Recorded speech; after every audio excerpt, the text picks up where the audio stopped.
एक बार एक शिष्य ने अपने गुरु से कहा, गुरुदेव, एक व्यक्ति ने आश्रम में एक गाय दान की है। गुरु ने कहा, चलो अच्छा है, दूध पीने को मिलेगा। एक सप्ताह के बाद शिष्य ने फिर आकर अपने गुरु से कहा कि गुरुजी, जिसने गाय दान की थी वह अपना गाय वापस ले गया। गुरुजी ने कहा, चलो अच्छा हुआ, गोबर उठाने का झंझट से मुक्ति मिली। तात्पर्य यह है कि जो व्यक्ति हर हाल में राजी हो, उसे कोई दुख कैसे दुखी कर सकता है। परिस्थिति बदले तो अपनी मन स्थिति को बदल लीजिए, बस दुख सुख में बदल जाएगा। सुख दुख आखिर मन के ही तो समीकरण हैं, बस हमारा दृष्टिकोण सकारात्मक होना चाहिए।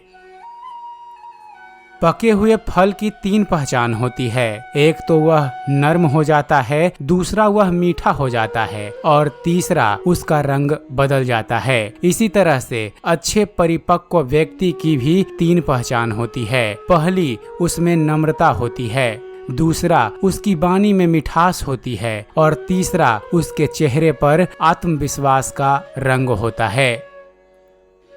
रिश्तों को निभाने के समय किसी के आगे इतना मत झुको कि उठते वक्त सहारे की जरूरत पड़े, क्योंकि जो आपको झुका रहा है वो आपको उठने में कभी मदद नहीं करेगा, और जो रिश्तों को झुकाने में विश्वास करता है वो कभी रिश्तों को निभाने में विश्वास नहीं कर सकता। ऐसे रिश्ते को उनके हाल पर छोड़ देना या समय को प्रतिकूल जानकर शांत बैठ जाना ही अच्छा होता है। कोई अपना है या हम किसी के हों, क्या फर्क पड़ता है। अपना वही है जो हर हाल में आपको आगे बढ़ाता है। जो पीछे धकेल रहा है वो कभी आपका नहीं हो सकता है।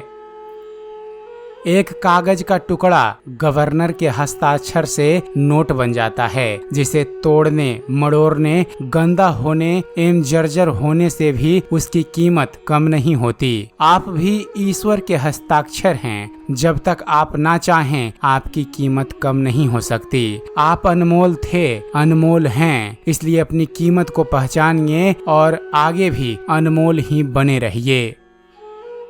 लोग क्या कहेंगे? पहले दिन हंसेंगे, दूसरे दिन मजाक उड़ाएंगे और तीसरे दिन भूल जाएंगे। इसलिए लोगों की परवाह मत करो। करो वो जो उचित हो, जो तुम चाहते हो, जिसमें तुम खुश हो। याद रखना, जिंदगी तुम्हारी है, लोगों की नहीं।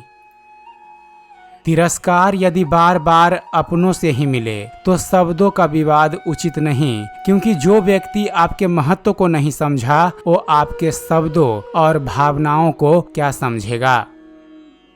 जब आपके जीवन में दुख परेशानियों का पहाड़ टूट पड़े, तब समझ जाना कि आपके पुण्य और श्रेष्ठ कर्मों की संचित पूंजी समाप्त हो चुकी है। इसमें दुखी और परेशान होने के बजाय आवश्यकता है फिर से पुण्य कर्म करने की। पानी को कसकर पकड़ोगे तो वो हाथ से छूट जाएगा, उसे बहने दो, वो अपना रास्ता खुद बना लेगा। कभी कभी जब परिस्थितियां समझ में ना आए तो जो कुछ जीवन में घटित हो रहा है उसे शांत भाव से तटस्थ होकर बस देखना चाहिए। समय आने पर जीवन अपना मार्ग खुद बना लेगा।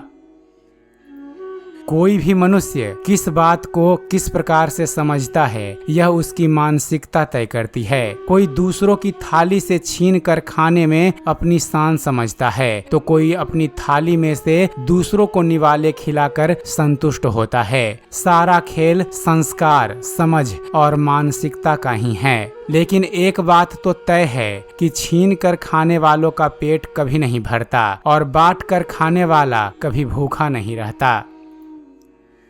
कितने अजीब होते हैं लोग। गलत साबित होने पर माफी नहीं मांगते, बल्कि आपको गलत साबित करने में अपनी पूरी ताकत लगा देते हैं।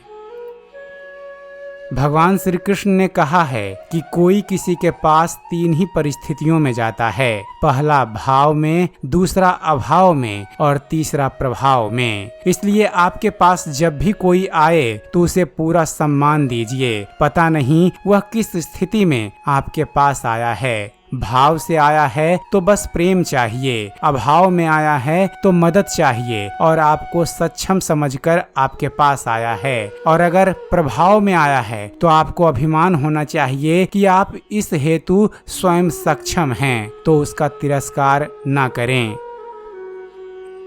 सफाई वहाँ देना चाहिए जहाँ उससे सुनने और समझने वाला एक खुला दिमाग हो। अगर किसी ने आपको गलत मान लिया है तो उस पर सफाई देने का मतलब खुद को खुद की नजरों में गिराना है।